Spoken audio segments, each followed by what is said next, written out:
ఒప్పుకుంది. ఎందుకని?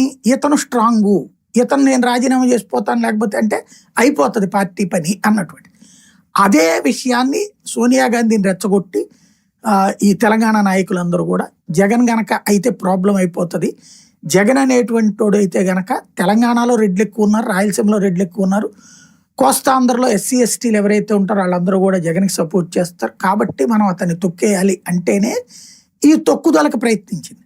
ఆ తొక్కుదలని ఎదిరించి నిలబడినటువంటి వాడు, జైలుకు పంపిస్తానన్నా భయపడనటువంటి వాడు, జైలుకు వెళ్ళిన తర్వాత కూడా వెనక్కి తగ్గనోడు, జైల్లో ఉండినే పార్టీ పెట్టినోడు, బయటకు వచ్చాక ఏకంగా దాదాపు 18 ఎన్నికలు జరిగితాయి అసెంబ్లీ పార్లమెంటు, జైల్లో నుంచి ఉండగానే ప్రతి దాంట్లో విజయం సాధిస్తూ వచ్చినాడు.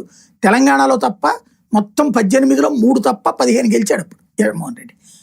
అంత కాంగ్రెస్ పార్టీని విలవెల్లాడిపోయింది ఆ రోజున అతని దెబ్బకి. చివరికి తెలుగుదేశం పార్టీ అయితే డిపాజిట్లు కోల్పోయినటువంటి పరిస్థితి. అట్లాంటి సిచ్యువేషన్లో చివరికి జగన్ని తట్టుకు నిలబడటానికి భారతీయ జనతా పార్టీ జనసేనలతో పొత్తు పెట్టుకుని, జనసేనని పోటీ చేయనీయకుండా పెట్టుకుని, భారతీయ జనతా పార్టీతో పొత్తు పెట్టుకుని ముందుకు రావాల్సిన పరిస్థితి వచ్చింది తెలుగుదేశానికి.